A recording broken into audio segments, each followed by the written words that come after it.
नमस्कार, कैसे हैं आप सब। उम्मीद करते हैं आप सब बहुत ही अच्छे होंगे और वीडियोस के माध्यम से सीख ज़रूर रहे होंगे। स्वागत है आपका हमारे YouTube channel smile please Yogesh पर। आइए आज की वीडियो की शुरुआत करते हैं। आज की वीडियो में हम सीखने वाले हैं सीमांत अवसर लागत के बारे में। आइए इसकी शुरुआत करते हैं।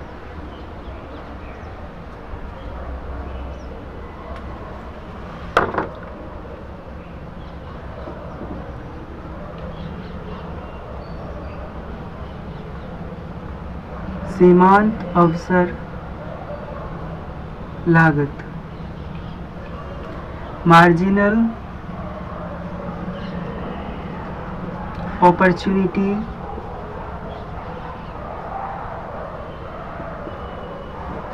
कॉस्ट।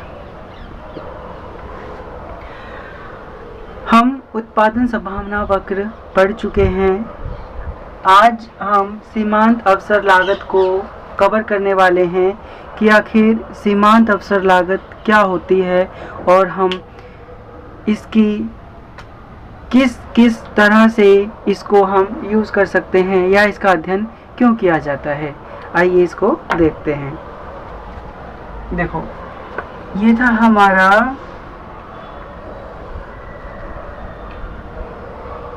उत्पादन संभावना वक्र, एक्स एक्सिस वाई एक्सिस। ठीक है, यहाँ हम ले लेते हैं व्हीट का प्रोडक्शन, यहाँ हम ले लेते हैं ग्राम यानी कि चने का प्रोडक्शन, चना, और व्हीट मतलब गेहूँ।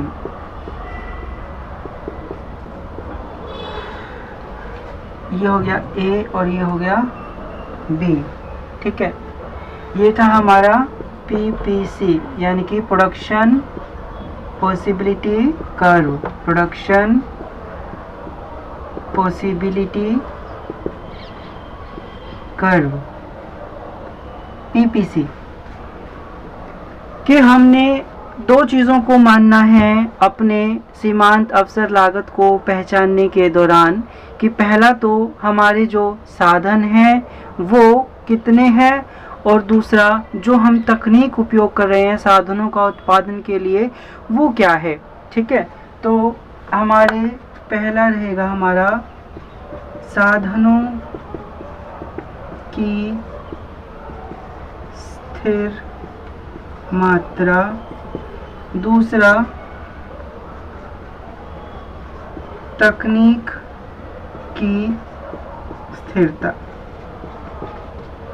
ठीक है, मतलब हम ये कह रहे हैं कि हमारे पास दो ही वस्तुएं हैं, साधन जो है हमारे वो स्थिर मात्रा में है, दो वस्तुओं में है, जो तकनीक है वो भी हमारी स्थिर है। हम किसी एडवांस टेक्निक का, किसी आधुनिक तकनीक का उपयोग नहीं कर रहे, उस कंडीशन में हम इसको करने वाले हैं। तो अब देखिए, ये इस प्रकार से हो सकता है, अलग अलग इसके प्रयोग हैं।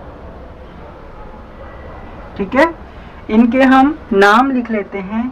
क्या, इसका हम नाम लिख लेते हैं के, नाम लिख लेते हैं हम इसका के और इसका K1। ठीक है, इसका हम नाम लिख लेते हैं L और इसका L1।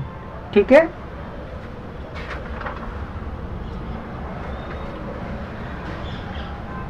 अब देखिए, जो ये हमारा उत्पादन है यानी कि O से लेकर और K1 तक का और O से लेकर OL तक का, एक तो ये उत्पादन हो गया हमारा। दूसरा हमारा उत्पादन है OK से लेकर गेहूं का और यहाँ उत्पादन है इसका OL1 तक।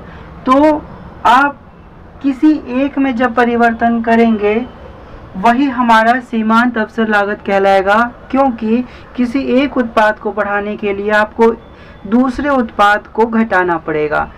मान लेते हैं किसी व्यक्ति के पास 1 एकड़ भूमि है और इस 1 एकड़ भूमि में वह व्यक्ति या वह किसान 2 फसलों का उत्पादन करता है, गेहूं का और चने का।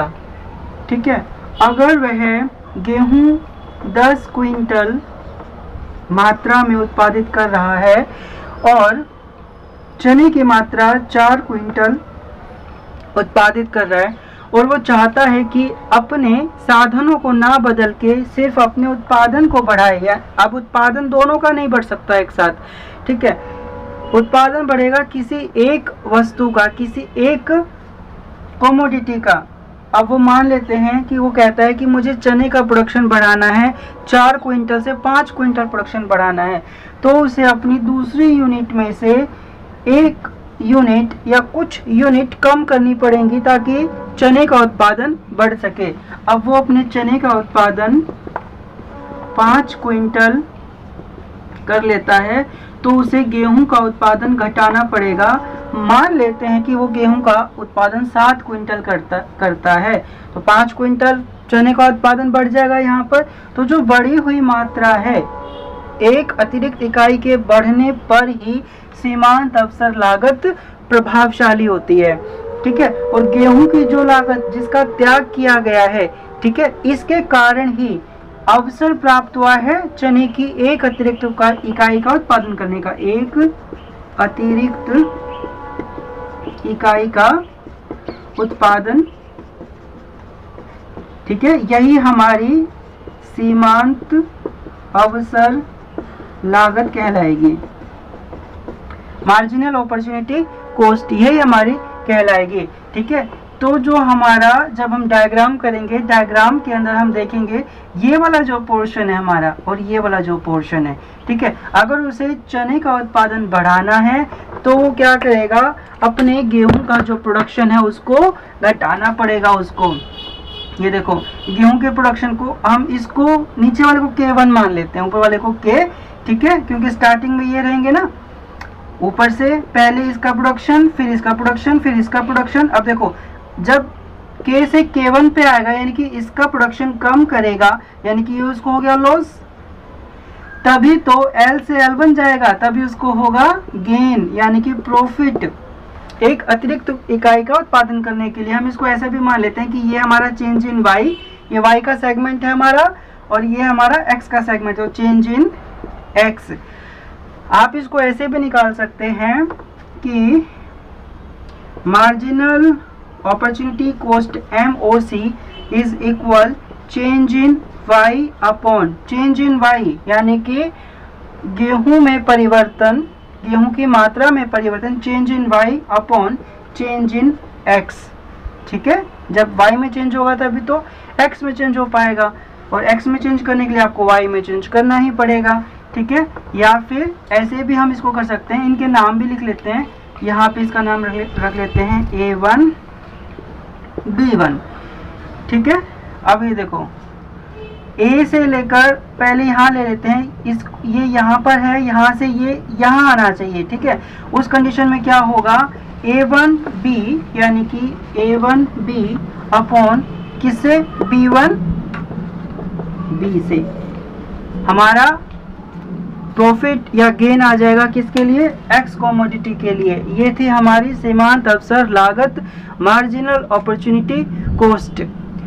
उत्पादन संभावना वक्र के द्वारा ही ये बनेगी। जो एक्स्ट्रा एक अतिरिक्त उपाय 1 एडिशनल यूनिट का हम प्रोडक्शन कर रहे हैं वही हमारी सीमांत लागत या सीमांत अवसर लागत कहलाती है, क्योंकि एक वस्तु का त्याग करने पर दूसरी वस्तु हम उत्पादित कर पाते हैं या ले पाते हैं या उसका इस्तेमाल कर पाते हैं, वही हमारी सीमांत अवसर लागत कहलाएगी। आई होप आपको अच्छे से समझ में आया होगा वीडियो के माध्यम से, और ऐसे ही इंटरेस्टिंग वीडियोस के लिए जल्दी से हमें ज्वाइन कर लीजिए, और चैनल पर यदि पहली बार आए हैं तो जल्दी से चैनल को सब्सक्राइब कर लीजिए। वीडियो यदि अच्छा लगे तो वीडियो को लाइक, कमेंट और शेयर करना मत भूला करो। अब मिलेंगे किसी अगली नई वीडियो में किसी नए टॉपिक के साथ, तब तक नमस्कार। बने रहिए स्माइल प्लीज योगेश के साथ।